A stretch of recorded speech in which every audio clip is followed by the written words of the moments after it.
शेरबहादुर देउबा र आरजु राणा विरुद्ध पक्राउ पर्ची जारी भएको छ। आजको यो भिडियोमा हेरौं देउबा दम्पति विरुद्ध सुरु भएको अनुसन्धान के हो भन्ने कुराको पूरा नालीबेली।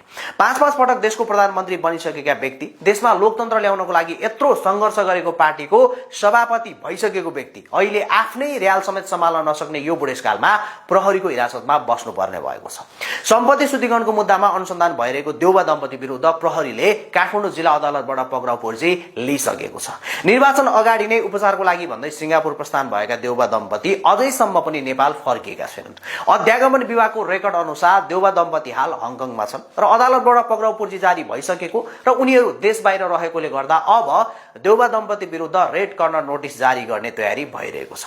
यदि रेड कर्नर नोटिस जारी भएको खण्डमा देउबा दम्पति विरुद्ध अन्तर्राष्ट्रिय निकायमा समेत उजुरीको रेकर्ड बस्नेछ र यसो हुँदा यो मुद्दाको अदालतले अन्तिम फैसला नसुनाएसम्म दुवैजनाको विदेश भ्रमण सम्भव स्वत रोकिनेछ। त्यसैले नोटिस जारी हुनु अगाडि नै नेपाल फर्किएर गिरफ्तारी दिनु नै बुद्धिमानी हुनेछ। अब हेरौं खास मुद्दा के हो त भन्ने बारे। भदौ 23 र 24 गते भएको जेनजी आन्दोलनमा 24 गते देउबा दम्पति बुढा नीलकण्ठ स्थित रहेको आफ्नै निवासमा कुटिए र देउबामाथि त चक्कु नै प्रहार समेत भयो। सेनाले उद्धार गरेर उनीहरूलाई सुरक्षित स्थानतर्फ लगे, तर प्रदर्शनकारीहरूले त्यसपछि देउबाको घरमा छिरेर तोडफोड, आगजानी र घरभित्र भएका सरसामानहरू बाहिर निकाल्न थाले। यही क्रममा सामाजिक सञ्जालमा एउटा भिडियो निकै भाइरल बन्यो जसमा प्रदर्शनकारीहरूले पैसाको बिटो उडाइरहेको देखिन्थ्यो र भिडियोको क्याप्सनहरूमा बीचमा देउबाको घरमा भेटिएको पैसा, यति पैसा उति पैसा भनेर लेखिएको थियो। त्यसपछि आन्दोलन रोकियो, देशमा सुशीला कार्कीको नेतृत्वमा अन्तरिम सरकार बन्यो अनि त्यसको केही दिन पछाडि आगोले जलेर बाँकी बसेको देउबाको घरमा पुग्यो मिडिया।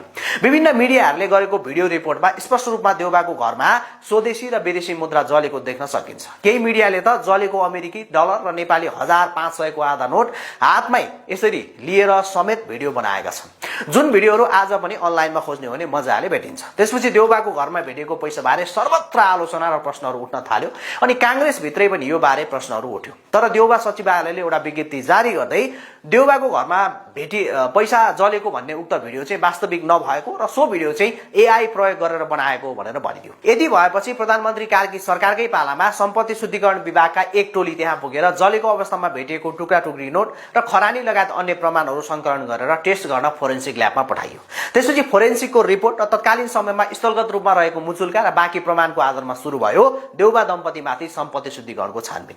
त्यसपछि देशमा निर्वाचन भयो र रासोपाले झण्डै 2/3 बराबरको सिट ल्याउँदै एकल सरकार बनायो। यति भएसँगै जेनजी आन्दोलनको छानबिन गर्न बनेको कार्की आयोगको प्रतिवेदन कार्यान्वयन गर्ने बालेन सरकारको पहिलो क्याबिनेटले निर्णय गर्यो, जस अनुसार पूर्व प्रधानमन्त्री केपी शर्मा ओली र पूर्व गृहमन्त्री रमेश लेखक पक्राउ परे। त्यसपछि सम्पत्ति शुद्धिकरणको मुद्दामा कांग्रेसकै अर्का नेता तथा पूर्व ऊर्जा मन्त्री दीपक खड्का पनि पक्राउ परे।